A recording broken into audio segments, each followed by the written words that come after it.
د توبې د ویستلو صحیح طریقه کومه یوه ده؟ داسې توبه چې په هغې سره د انسان واړه او لوی ګناهونه الله ټول معاف کي او د ده دا بدن د ګناهونو د پیټي او د بوج نه داسې سپک شي او داسې صفا شي لکه په کومه ورځ چې دی د خپلې مور نه پیدا او په ده پسې نه وړه ګناه وه او نه ورپسې غټه ګناه وه، نو داسې دا بدن صفا کېدل به په کومه طریقه باندې د توبې سره کیږي، دا به راسره لازمي په دې کې پیژنئ، د توبې فضیلت به راسره پیژنئ او بیا به لازمي د خپلو مسلمانانو ورونو سره شیر کوئ.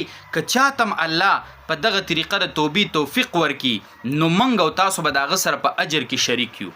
ګوره جي اول نمبر دا ده، حدیث مبارک کې راځي توبه ویستونکی د ګناه نه داسې دی لکه ده چې اډو ګناه کړی نه ده. ټیک شوله که نه؟ چې تا کله د ګناه نه په صدق سره توبه وکړه، په صحیح طریقې سره دې توبه وکړله، نو دا ګناه الله چې تا په کومو اندامونه کړی د هغې نه هم ختمه کړي، د قیامت په ورځ به دا اندامونه په تا ګویي نه کوي.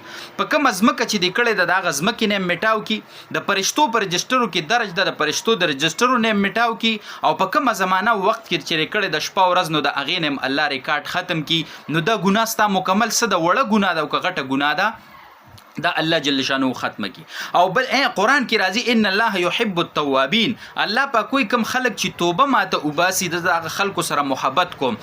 نو زما محترمه که ته غواړې چې د الله محبوب بنده جوړ شم، راځه د الله سره جوړه وکا او جوړه به په څه طریقه کې؟ نو د هغه جوړې صحیح طریقه موږ ته علماو په کتابونو کې ښودلې ده. صرف زبانی جمع خرچ نه چې توبه توبه، او صرف زبانی جمع خرچ نه چې استغفر الله استغفر الله او نور مبتلا په ګناه کې ما، راځي صحیح طریقه د هغه توبې را سره وپېژنئ. ګوره جي د ټولو نه مخکې علماو د دې توبې د پاره صحیح توبې د پاره 3 شرطونه لکه په شرح د مسلم کې امام نووي رحمت الله علیه چې لوی محدث دی هغه ذکر کوي. د ټولو نه اول شرط دا دی چې ته به ګناه پرېږدې، توبه وباسې که نه، د ګناه نه به لاس را بند کړي، د ګناه ځي ته به نه ځي، د ګناه سوچ فکر به نه کې. ټیک شوله؟ داسې نه چې ته په ګناه کې مبتلا یې او بیا دې توبې وباسې او ګناه کې دې مبتلا یې، نو دا توبې نه قبلېږي.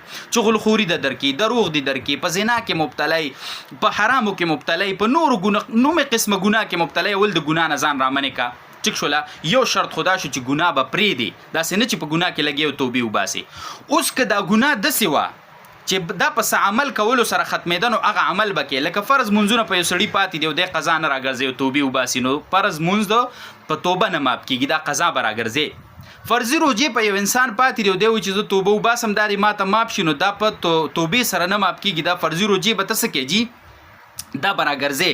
دغه شان یو کس باندې زکات فرض دی او دا زکات نه ورکوي، نو دا په توبه نه ماف کېږي، دا زکات به اول ورکوي بیا به توبه وباسي.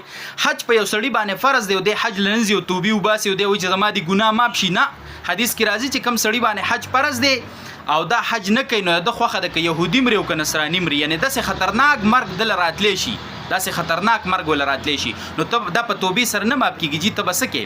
ته به حج به کې. او دغه شان چې کومه دی نو څه به کې؟ که یوه ګناه داسې ده چې هغې له شریعت کفاره مقرر کړې ده، نو کفاره به ګورې ورکې. قسم دې خوړلی چې دا کار به نه کوم او قسم دې مات کو، نو دا ګناه په توبه نه ماف کېږي، دې لپاره شریعت کفاره مقرر کړې، هغه کفاره به ورکې. یا یو سړي فرضي روژه د رمضان نیولې وه په قصې ماته کړې ده، ټیک شوله که نه؟